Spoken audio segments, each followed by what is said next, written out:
नमस्कार.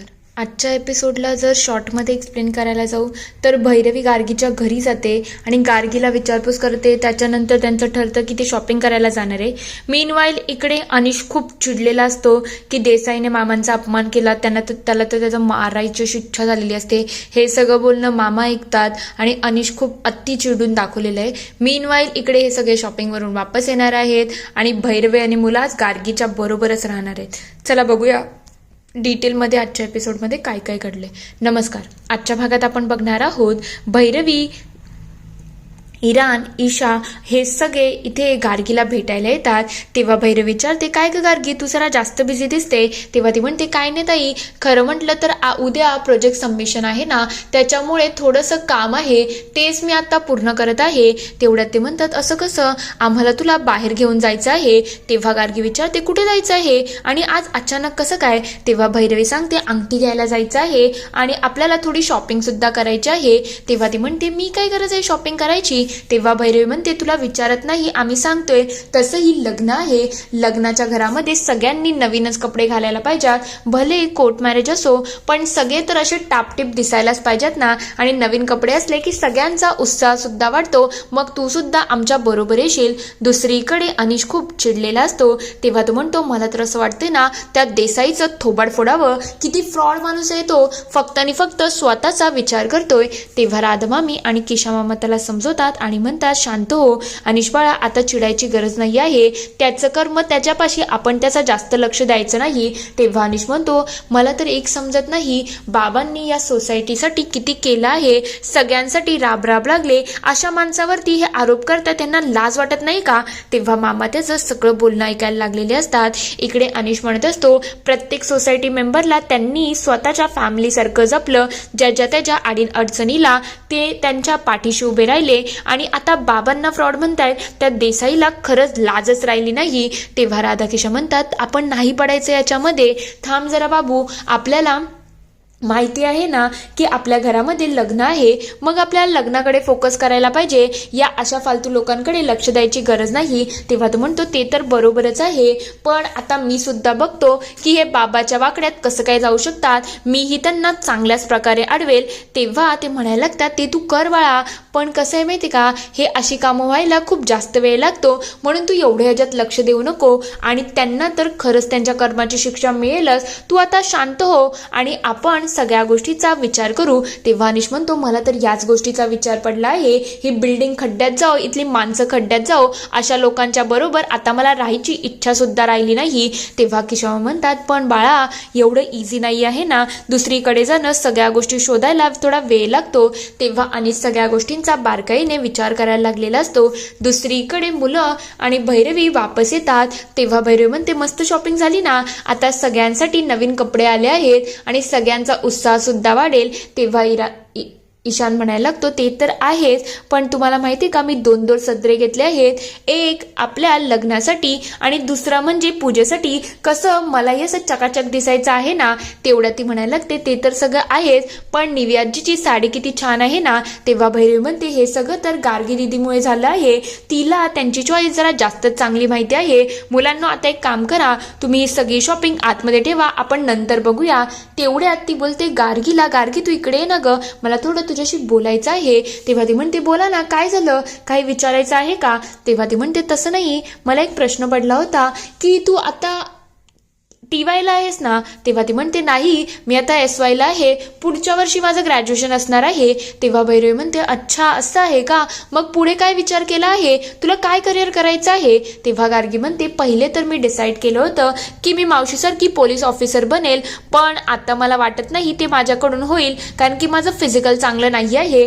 तेव्हा भैरवी म्हणते, त्यात काय एवढी मोठी गोष्ट झाली बाळा, जर तुला हे करायचं असेल ना तर आपल्या स्वप्नांसाठी आपल्यालाच उभं राहायला लागतं आणि हे मला मॅडमने शिकवलं आहे. जेव्हा त्यांनी अनिशचं स्वप्न जोपासलं ना, त्याच्या चेहऱ्यावरती एक वेगळा स्टेज होता. म्हणून तू तुझी जिद्द सोडू नको आणि करिअर असंच निवड ज्याच्यामध्ये तुला इंटरेस्ट असो, जर तुला इंटरेस्ट असला ना तर तू त्या करिअरमध्ये नक्कीच यशस्वी होशील. तेव्हा ती म्हणते तुमचं म्हणणं बरोबरच आहे, मावशी सुद्धा सेमच बोलते आणि तुम्ही जर एवढ्या आपुलकीने माझ्याशी बोलणार असाल किंवा माझ्यासाठी सगळ्या गोष्टी करणार असाल ना तर मी सुद्धा माझं करिअर स्वतःहूनच निवडेल. खरंच तुम्ही मला तुमच्या फॅमिलीचा एक मेंबर बनवून टाकला आहे.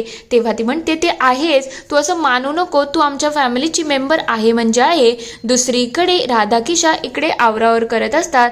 तेवढ्यात तिथे अनिश येतो आणि म्हणायला लागतो आज काय म्हणजे आजचा बेत काय आहे. तेव्हा राधाबाई म्हणतात आज ना आपण 4 जण आहोत ना, मग एक काम करते, पालकाची खिचडी घालते आणि टमॅटोचं सारण करते, कसं साध्यात साधं चांगलंच होईल ना. तेव्हा अनिश म्हणतो हो मला तर काही हरकत नाही, तसंही रात्री थोडं लाईटच जेवायचं असतं. मुलांचं तर चांगलं आहे, ते आज गार्गीच्या बरोबर आहेत, पण बाबा कुठे आहेत, बाबांना काही मी बघितलं नाही. तेव्हा ते म्हणतात भाऊजी असतील रे, तू नको भाऊजींकडे काळजी करू, तसंही त्यांचं काही ना काही काम तर सुरूच असतं ना.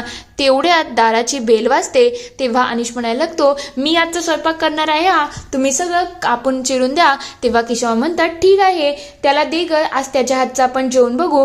तेवढ्यात दाराची बेल वाजते आणि केशव दार उघडायला जातात तर दारावरती देवरे आलेले असतात. ते बघता अनिश त्यांना विचारतो तुम्ही इथे काय करताय. तेव्हा ते म्हणतात मला तुम्हाला देसाईंहून चांगली ऑफर द्यायची आहे. तेव्हा अनिश म्हणतो मी तुम्हाला पहिलेच सांगितलं आहे मला तुमच्या कोणत्याच ऑफरमध्ये इंटरेस्ट नाही आहे. तेव्हा ते म्हणतात अहो सर पहिले ऐकून तर घ्या, देसाईला जेवढी ऑफर दिली आहे ना त्याच्याहून तुम्हाला जरा जास्तच चांगली ऑफर आहे. आमच्या मालकांनी सांगितलं की तुम्ही महत्त्वाचे आहेत आणि तुमच्या वडिलांना आता व्यवहार समजत नसेल, कसं आहे त्यांचं वय झालं आहे म्हणून आता तुम्ही करते आहेत, तुम्हाला या गोष्टी खूप छान प्रकारे समजू शकतात. तेव्हा ते म्हणतात जे काही असेल ते स्पष्टपणे बोला, असाच गुम्मागुम्मी करू नका. तेव्हा तो म्हणतो कसं आहे मी तुमच्यासाठी एक चांगली ऑफर आणली आहे, तुमच्यासाठी 3 BHK आणि ते सुद्धा चांगल्या आलिशान याच्यामध्ये, तुम्हाला त्याच्यामध्ये फॅसिलिटीज सुद्धा मिळतील आणि जर तुम्ही पेपर साईन केले ना तर ही ऑफर अशीच नाही आहे, त्याच्याबरोबर तुम्हाला ही रोख रक्कम सुद्धा मिळेल. एक माणूस त्यांचे व्हिडिओ काढत असतो तेव्हा अनिश ते पैसे हातामध्ये घेतो. ते बघता राधा विचार करतात अनिश बाळा हे सगळं करू नको, काही झालं ना तरी तुला विश्वास तोडता कामा नये. केशवमामा विचार करत असतात की अनिश प्लीज पैसे वापस दे, हे पैसे घ्यायची गरज नाही आहे. तेव्हा तो देवरे विचार करतो मला वाटलंच होतं पैशाला तर सगळेच झुकतात, मालक बरोबरच बोलले होते, पैसा बघितला ना की सगळ्यांची नियत फिरते आणि या माणसाची सुद्धा आता नियत फिरणार आहे. तेव्हा राधा विचार करतात नको अनिश बाळा, पैसे त्याच्या तोंडावरती फेक, नाही तर भाऊजींचा विश्वास तू गमावून बसशील.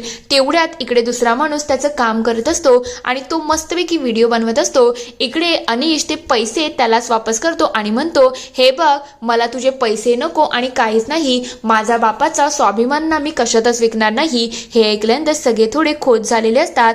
तेव्हा देवरे म्हणायला लागतात तुम्ही खूप चुकीची गोष्ट करत आहात, तुम्हाला काय वाटतं ही बिल्डिंग आम्हाला भेटणार नाही का, ही बिल्डिंग हवी असेल तर आम्ही विकत घेऊ, पण या बिल्डिंगला तर आम्ही तोडल्याशिवाय राहणार नाही. तेव्हा अनिश म्हणतो तुम्ही सगळ्यांना मनवा हो, पण आम्ही मानणार नाही आहोत, आम्ही माझगावकर आहोत, सगळ्यांच्या विरोधात जाऊन तुम्हाला एकटा पुरून उरणार आहे हे कायम आठवण ठेवा. म्हणून पुन्हा माझ्या बाबांच्या विरोधात एकही शब्द बोलताना ना 10 वेळा विचार करायचा. तेव्हा तो म्हणतो बघा आता आम्ही काय करतोय. तो लगेच चिडून तिथून निघून जातो.